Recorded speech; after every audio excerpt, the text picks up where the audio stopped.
I am Nathan Brooks, 45 years old, and I never thought I would be abandoned by the very wife I loved when I needed her most. I am a chief engineer at a construction company in Seattle, having just secured a contract to design an overpass near Puget Sound, a major milestone in my career. But then a car accident shattered both my legs, and my wife, Claire Harper, decided that taking her family, her parents, George and Linda Harper, and her sister Sophie to New Zealand was more important than staying to help me recover. Her final words still echo in my head. "Don't call us while we're happy." I didn't call. 3 days later, something unexpected changed everything. Before diving into the story, comment where you're watching from, and don't forget to subscribe so you never miss the latest video. I've worked at this construction company for 15 years, starting as a junior engineer and rising to team leader. The recent overpass project was the result of long nights reviewing technical drawings and tense meetings with the construction crew. My office is on a high floor in downtown Seattle, with windows overlooking Puget Sound, where waves shimmer under the lights of passing ferries. I was recently promoted, with a higher salary and greater decision-making power. My colleagues respect me, and I take pride in seeing the structures I've designed standing tall in the city. I work late, take on tough projects others avoid, and that dedication has paid off. Claire, my wife, and I have been married for 8 years. We don't have children, a joint decision, though sometimes I wonder if Claire truly wanted that. Claire is a freelance event planner, living by her emotions, always drawn to her family. Her sister Sophie Harper, 28, just completed a major art exhibition in Seattle, praised by local media. Sophie is a free spirit, having changed career paths twice before becoming an artist. She lives in the moment, travels on a whim, and somehow still achieves success.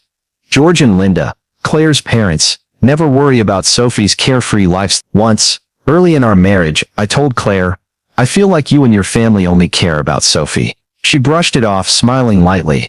"Sophie needs more encouragement, Nathan." We still talked regularly, had lunch together when schedules allowed, and I always tried to keep our relationship harmonious. My new position required more business trips to other cities for client meetings or project oversight. I was excited about the trips, not just for work but for the chance to escape Seattle, where rain seems never ending. To celebrate my promotion and Sophie's success, George and Linda suggested a family trip to New Zealand, a place they'd always dreamed of exploring. It would be our first group trip in years, with plans to hike in Fiordland and visit famous film locations. During a video call, Claire and Sophie eagerly planned the itinerary, choosing destinations and accommodations. George and Linda beamed, as if this was the adventure of a lifetime. I offered a few suggestions, but their eyes passed over me, as if I were just an outsider. The last dinner before the accident took place at George and Linda's home in Queen Anne, a spacious house with windows overlooking Seattle's skyline. Linda made her signature beef stew, and George opened an expensive bottle of wine to celebrate. The table was filled with laughter, with Sophie sharing funny stories about her exhibition, and I talked about the bridge project. But when I mentioned a key milestone, Claire nodded cursorily before asking Sophie about her next art plans. Rain started as a drizzle, but soon turned into a downpour as I drove home from the dinner at Claire's parents in Queen Anne. Highway I-5 was slick, headlights blurred in the thick curtain of water. I gripped the steering wheel, leaning forward to see the road clearly. I was thinking about tomorrow's meeting, the technical drawings I needed to review, and Claire's half-hearted smile when I talked about the bridge project. It happened so fast. A deer darted onto the road, its eyes reflecting the headlights like two bright spots. Instinctively I swerved to avoid it, but the tires lost traction on the wet road. The car skidded, spinning across 2 lanes. I remember the helplessness, as if time slowed, headlights from oncoming traffic rushing toward me. Then a deafening crash from the driver's side, my car hitting the guardrail before a truck slammed into it hard. The airbag deployed with terrifying force. Metal crumpled, and a sharp pain surged through my body. Then everything faded to black. My next memories are fragments. Flashing ambulance lights. Shouted instructions.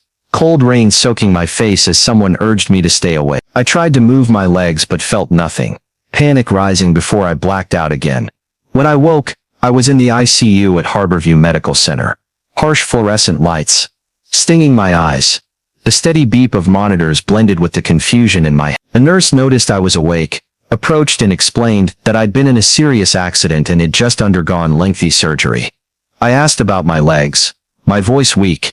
The nurse, with gentle but regretful eyes, explained, "Both your legs are broken in multiple places. Your right femur is fractured in 2 spots, and your left tibia and fibula have complex breaks. The doctors inserted metal rods and screws to stabilize the bones. You also have a mild concussion and some lacerations. But those aren't severe." Her words sank in slowly. The doctor later added that I'd need months of recovery with physical therapy, starting with a wheelchair, then moving to a walker and eventually crutches. The road ahead stretched like an endless highway. My first question, after processing the news, was, "Has my family been notified?" The nurse nodded, saying they'd been contacted as soon as I was admitted. But hours passed, and Claire, George, Linda, and Sophie didn't show up. When they finally entered the hospital room, their faces mixed concern with something I didn't want to admit. Claire stood at the door, arms crossed, saying immediately, "We're busy finalizing plans for New Zealand." Her tone suggested my being here was an obstacle to their schedule. George awkwardly patted my hand, keeping his distance from the medical equipment. Sophie seemed genuinely worried, her eyes red as she asked how I felt, but she quickly fell silent under Claire's gaze. Their first visit lasted less than an hour. Claire kept checking her watch. George mentioned worsening traffic. Before leaving, Claire asked, "Do you need us to bring anything from home?" Her tone implied the list should be short. Over the next few days, they established a pattern: shorter, less frequent visits. Claire brought magazines or snacks, but mostly focused on her phone. George often stepped out to take calls. Sophie tried harder, sitting by my bed, telling funny stories or showing me videos. 5 days after the accident, I overheard a conversation outside my room when they thought I was asleep. Claire's voice was cold. "We need to decide about the New Zealand trip. The deposit's non-refundable and we've planned it for ages." George replied, his voice lower. "The doctor said he'll recover over months. We can't put our lives on hold forever." Linda added, "Sophie deserves to celebrate. She only gets one big exhibition like this." Their voices faded, but their words cut like knives. I lay there, tears silently rolling into my hair, feeling not like a husband to be loved but a burden. As I prepared for discharge, the social worker asked about my home situation and the support I'd receive. I automatically said Claire would help, because that's what spouses do, right? She provided instructions on wound care, medication management, and mobility assistance, stressing I shouldn't be alone for the first few weeks. But the next day, Claire, George, Linda, and Sophie arrived with news that left me speechless. Claire sat upright in a chair, clearing her throat. "Nathan, we've thought hard about the New Zealand trip. We've decided to go as planned." I stared at her, incredulous. "But I need help at home." The social worker said I shouldn't be alone. George interjected, "We've thought of, we'll set things up for you before we go. You're always so independent, Nathan." Claire added, with a wave of her hand, "Life has to go on. Sophie only gets one big exhibition like this." Sophie looked at me, her eyes apologetic, but said nothing. I realized they weren't asking my opinion. They were announcing a decision already made. Back at the house in Ballard, I realized how much my life had changed. The 2-story home, once my pride with Claire, became a prison of challenge. The bathroom door was too narrow for the wheelchair. Kitchen counters were out of reach, and the upstairs bedroom was an unreachable destination. Claire, George, Linda, and Sophie had set up minimal accommodations before leaving for New Zealand. A corner of the living room with a sofa as a makeshift bed, a few frozen meals stacked in the fridge, water bottles lined up on a table, and a pill bottle next to a bell I never wanted to ring. They acted as if this was enough, as if I'd manage in a few days. But reality was far crueler. The first day alone was a nightmare. I tried to take a pill from the bottle, but my shaking hands dropped it, white pills scattering across the wooden floor. It took 20 minutes to retrieve them with a stick, each movement sending sharp pain through my legs. Hungry, I opened the fridge, but the frozen meals Claire left were on an upper shelf, out of reach. I settled for a few dry crackers and warm water from a bottle by the sofa. The bathroom was the biggest challenge. Transferring from the wheelchair to the toilet was so painful I gritted my teeth to avoid screaming, and I nearly fell twice. Washing my hands required awkward twisting, and the thought of showering was abandoned entirely.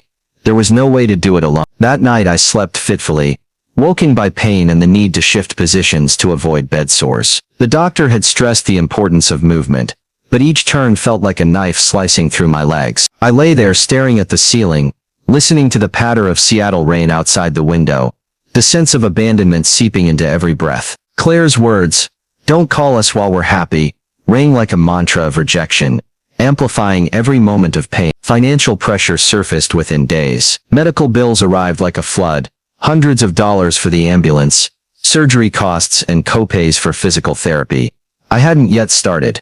My savings meant for a bigger house were redirected to cover basic needs. I researched in-home care services, but out-of-pocket costs were prohibitive. Community assistance programs had long wait lists or eligibility requirements. I didn't meet. Friends offered help, but they had jobs, families and lives, unable to provide consistent support. I fell into long stretches of solitude, struggling with the simplest tasks. By the end of the first week, I developed a makeshift system. I kept essentials, pills, water, crackers within reach, used delivery apps for food, and learned to navigate the wheelchair in tight space. But the physical toll was clear. The incision on my right leg grew red and swollen, painful to touch, and I couldn't clean it properly. My left leg, encased in a heavy cast, itched unbearably in places I couldn't scratch. Sleep deprivation left me exhausted, my mind foggy, and brushing my teeth became a task, requiring planning. The house, once a source of pride, was now filled with trash, dirty dishes and dust clinging to surfaces I couldn't reach. The emotional isolation was even more brutal. At first, a few colleagues texted to check in, but their messages dwindled as they returned to their busy lives. I hesitated to reach out, not wanting to be a burden. Out of curiosity and self-inflicted pain, I opened Claire's social media. Her account was flooded with photos from the trip. They hiked in the lush forests of Fjordland, dined by the Auckland waterfront, and posed with Sophie at famous landmarks. Their smiles were radiant, genuine, as if they'd never had a husband, a brother-in-law lying in a hospital. One caption broke me: "The perfect family vacation." That exclusion, so public and carefree, confirmed what I'd always suspected but didn't dare admit. In Claire's eyes, the ideal family didn't include me. The combination of physical pain, isolation, and this blatant rejection pushed me into a complete mental collapse. I cried sobs that left me gasping, followed by a hollow, exhausted emptiness. The house seemed to shrink, emphasizing my confinement. The wheelchair, a symbol of temporary limitation, began to feel like a permanent sentence. One night, trying to grab the pill bottle from the table, I knocked it over again. The pills scattered, out of reach, each one a reminder of my helplessness. I stared at them, motionless in the dark, and something inside me shattered. For hours I sat there, not eating, not taking my meds, not responding to colleagues' texts. I watched shadows stretch across the wall, wondering if this was what giving up felt like. Recovery seemed like an unclimbable mountain, and I was left alone to face it. What was the point of fighting when no one would notice if I stopped? Those dark thoughts swirled in my head, gnawing at the last scraps of hope, leaving me adrift in despair. 10 days after Claire and her family left for New Zealand, when I hit the deepest pit of despair, an unexpected knock on the door pulled me from the fog. I sat in my wheelchair, staring at the living room wall, where the darkness of the Ballard house seemed to swallow all hope. I planned to ignore the knock, thinking it might be a delivery person at the wrong address. But the knocking persisted, accompanied by a familiar voice. "Nathan, it's Laura from work. Are you home?" Laura Mitchell was a project manager at the construction company, someone I'd worked with on a few projects but wasn't close to. I hesitated, ashamed of my disheveled state, matted hair, rumpled clothes and a house full of trash, but finally wheeled to the... Laura stood in the hallway, holding a canvas bag of supplies, her face etched with concern as she looked at me. "Sorry for dropping by unannounced," she said, her eyes scanning the mess behind me. "The team's been worried since we haven't heard from you in days." Those words, simple but sincere, were enough to make my eyes sting. Someone had noticed I was gone. Laura stepped inside without waiting for an invitation, set the bag down and began acting with a decisiveness I'd only seen in her at work. She asked about my medication schedule, checked the fridge, and grimaced when she saw only crackers and warm water. "I brought some food," she said, pulling out milk, bread and fruit from the bag. "But first let me tidy up a bit." I wanted to protest but had no strength left. Laura quickly washed the dirty dishes in the sink, threw out accumulated trash, and wiped dust off the table. She picked up the pills scattered on the floor from when I'd dropped them, sorted them back into the bottle, and placed it within my reach. The smell of toast filled the air as she prepared a simple meal. Fried eggs and bread, the first non-cold food I'd eaten in days. When she set the plate in front of me, I mumbled, "I don't understand. Why are you doing this?" Laura paused, tucking her hair behind her. The team noticed you stopped replying to emails or joining online meetings. That's not like you. We called, but it went to voicemail. She glanced around the house. Where's your wife? I thought she'd be helping you recover. That question, free of judgment, broke the wall I built around my emotions. Through halting words mixed with tears, I told her about Claire's decision, her family, and the cruel words, "Don't call us while we're happy." Laura was stunned, then her eyes flashed with anger on my behalf. "That's unacceptable, Nathan. No way." She stayed for hours, helping me bathe my first in days, using wet towels in a basin, washing my hair and changing me into clean clothes. The physical relief was immediate, but the feeling of being cared for truly changed. Before leaving, Laura made a phone call that I later realized was a turning point in my recovery. She contacted Karen Walsh, the HR director, and candidly described my situation. Hanging up, she said, "The team's setting up a support schedule. Someone will stop by each day to help with what you need. Susan Carter, Karen's friend, is a nurse and will check your incision tomorrow. We're also arranging for you to work remotely, staying connected to the project without risking your position." I feebly protested, ashamed of needing so much help, but Laura was firm. "This isn't charity, Nathan. It's community. Any of us could be in your shoes. Let people help you." When she left, promising to return tomorrow with Karen and Susan, I sat in a cleaner house, my stomach full, hair clean, and felt the first flicker of hope since the accident. Laura didn't just bring food. She brought a new perspective. The next morning, Karen arrived with Susan Carter, a nurse with a professional yet warm demeanor. Susan checked the incision on my right leg, concerned about signs of inflammation, but saying it wasn't infected yet. She cleaned and rebandaged the wound, showed Karen basic care techniques, and listed medical supplies to buy. Meanwhile, Karen helped me call the clinic to explain why I couldn't attend checkups due to mobility issues. Unlike before, when I only got distant appointments, Karen was direct. "This is a patient who just had major surgery and has mobility problems. He needs to be seen this week, and we need medical transport support." Her persistence got results. I couldn't alone. A social worker arranged a medical transport van for a Friday appointment. The social worker also introduced community resources I hadn't known about: meal delivery programs for temporarily disabled people, volunteer organizations offering basic assistance, and an online support group for accident survivors. By day's end, my fridge was stocked with prepared meals. A colleague visit schedule was set for the next week, and the medical transport was confirmed. More importantly, I felt that recovery was no longer a solitary battle, but a journey with unexpected allies. The community's presence kept bringing surprises. David Muing, a fellow engineer, brought homemade dinners and helped organize my medical bills. Margaret Evans, an elderly neighbor who'd survived an accident, stopped by with a plate of cookies and encouraging story. Each person offered something unique, but all gave me a sense of being seen, cared for. As I sat in a house now filled with the aroma of food and the sound of conversation, I realized that though Claire and her family had abandoned me, I wasn't truly alone. These strangers, now friends, had become my light in the darkness.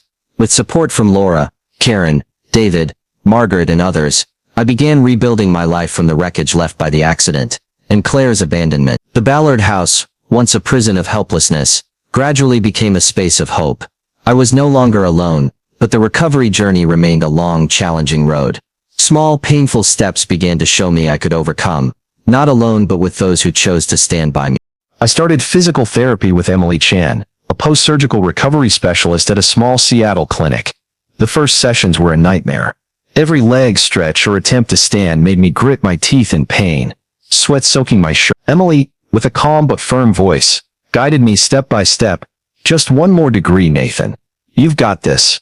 The smallest achievements, like standing for a few seconds with a walker or extending my leg a bit further, became major victories. Emily reminded me, recovery isn't a straight line. Some days you'll gain 2 steps, others you'll lose 1. The key is to keep going. Her words helped me stay patient, though I often wanted to quit. For emotional support, I joined an online accident survivors support group, referred by the social worker. Initially reluctant, thinking sharing with strangers wouldn't help, I met Robert Hayes in the first session, a man who'd survived a motorcycle crash 2 years prior. Robert, with a warm, candid voice, shared his journey from feeling he'd lost himself to learning to accept help. "Independence isn't doing everything alone," he said. "It's knowing when to lean on others." His words struck my misguided belief that needing help meant weakness. I began sharing, hesitantly, about the accident, Claire, and the abandonment. The strangers in the group, From a woman temporarily unable to walk to a young man grappling with a brain injury understood things even close friends couldn't. Midnight pain, fear of dependence, and the loss of an old version of oneself. Work became an anchor. Karen, the HR director, arranged for me to work remotely, contributing ideas to the Puget Sound overpass project. Hours spent at my laptop, reviewing technical drawings or joining virtual team meetings restored a sense of control. I proposed a structural improvement for the bridge, and when the team approved it, I felt a confidence I thought was gone. Colleagues adjusted meeting schedules to fit my health, and David often stopped by after work, bringing Seattle coffee and updates from the site. Those moments reminded me I was still Nathan Brooks, chief engineer, even in a wheelchair. Another surprise came from Judith Brooks, my sister in Denver. We weren't very close, partly due to distance, partly because Claire never liked Judah. A mutual friend told Judith about the accident, and she called immediately. "Why didn't Claire tell the family?" she asked, her voice full of outrage. Through weekly calls, Judith became an emotional lifeline. She sent care packages, compression socks to ease wheelchair discomfort, a gripping tool and books to pass the time. In one call, Judith revealed Claire's past selfish behavior. When our father was seriously ill, Claire refused to help care for him, saying she needed time for herself. "It's not your fault, Nathan," Judith said. "It's how she handles hardship by running away." Her words hurt but freed me, showing Claire's abandonment wasn't a reflection of my worth. The community's support and small recovery gains made me stronger, but Claire's shadow lingered. I couldn't resist checking her social media, though each visit was a fresh wound. Pictures of them hiking in Tongariro, dining in Wellington, or smiling together erased me from Claire's life. One evening, scrolling through those posts, I stopped. And I opened the app, deleted Claire's account from my phone, and felt like I'd cut a binding thread. It was a small act but monumental, marking the first time I chose to focus on those by my side instead of those who'd left. I told Laura the next day when she visited, "I don't need to see them happy without me anymore.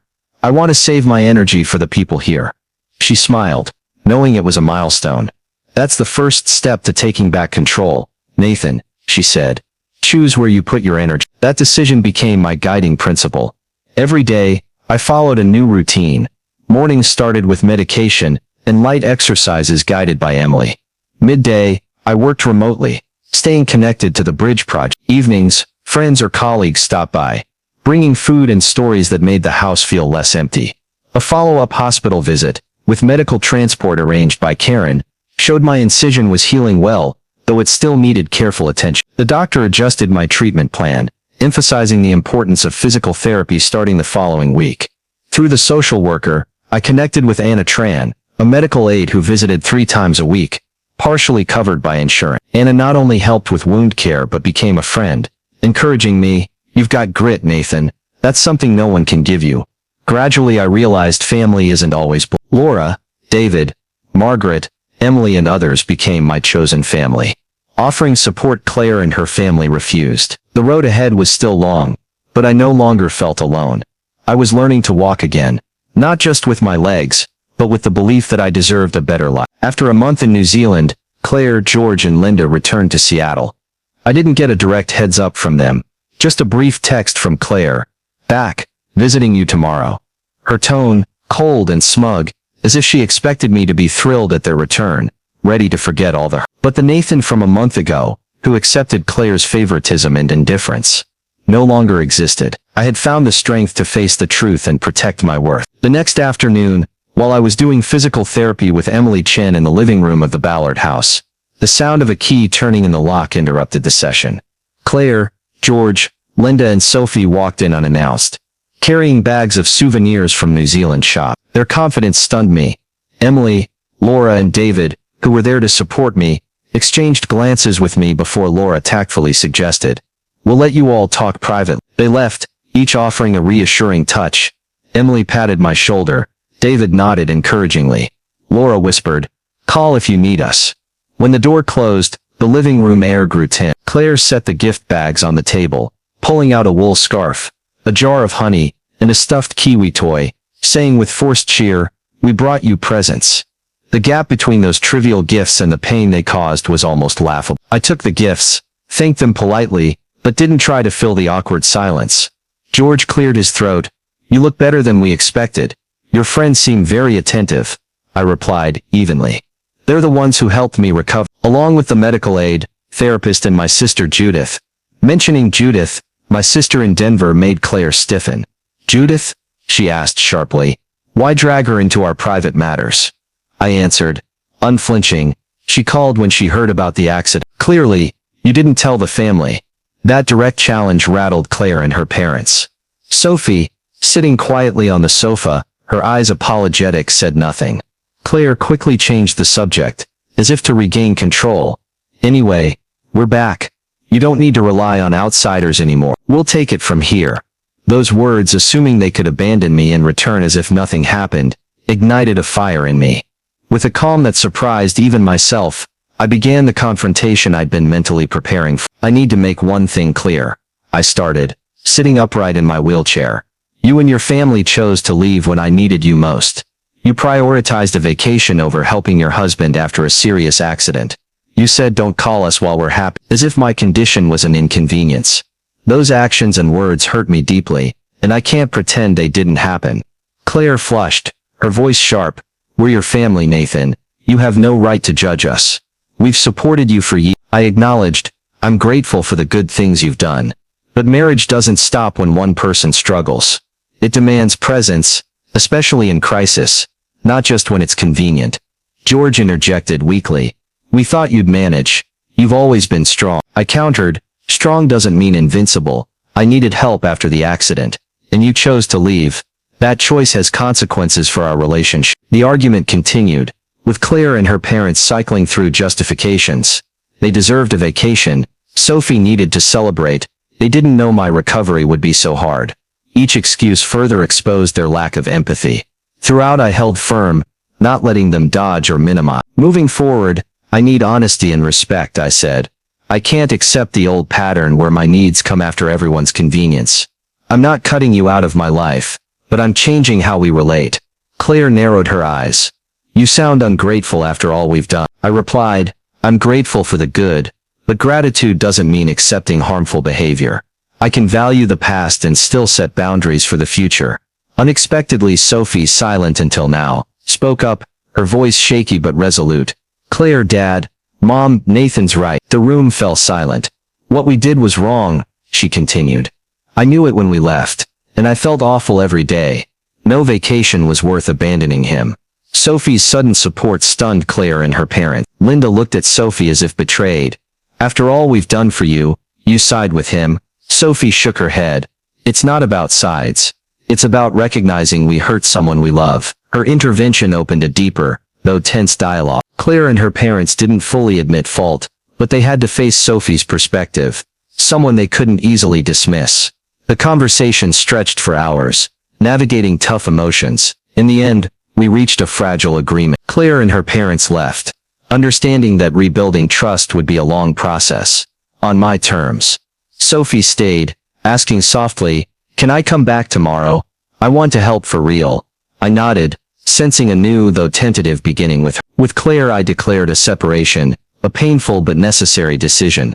I was no longer the husband willing to accept a secondary role in her life. 6 months after the accident, I stood at the overpass construction site near Puget Sound, leaning on a cane, watching steel beams rise against the shimmering water. I could walk again, though with a slight limp, and had returned to the office part-time, contributing to the project defining my career. Pain sometimes reminded me of what I'd lost, but also of what I'd gained. The accident didn't just break my legs.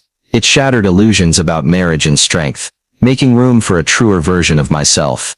My relationship with Claire is now an official separation, likely leading to divorce. We meet at rare dinners, where talk stays surface level, but I keep clear boundaries. Claire never fully owned her mistakes, but she accepts the change in how we relate. With Sophie, true healing has happened. She moved out of her family's influence, renting an apartment near Ballard, and building her own career. Our weekly dinners became a space for honest sharing, something we never had before.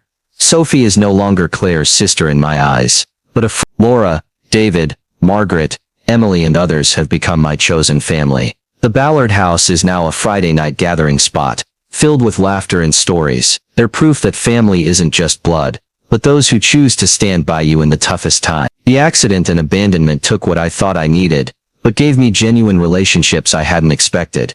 Looking back, I realized strength isn't doing everything alone, but daring to be vulnerable, daring to ask for help. My worth doesn't lie in Claire's or her family's acceptance, but in how I rose from the wreckage. Standing before the bridge taking shape, I felt recovery not just of my body, but of who I am. Nathan Brooks' story, a 45-year-old chief engineer in Seattle, reflects the complex realities of life in the U.S. today, where personal, family, and societal pressures often collide unexpectedly. Claire and her family's abandonment when Nathan needed them most, with the painful words, "Don't call us while we're happy," highlights a common issue. Personal priorities sometimes override duty to loved ones, especially in a U.S. culture valuing independence and individual success. Nathan's journey, from isolation in the Ballard house to recovery, through support from Laura, David, Margaret, and Sophie, underscores the importance of community in a society often fragmented by a hectic pace. Claire's favoritism towards Sophie,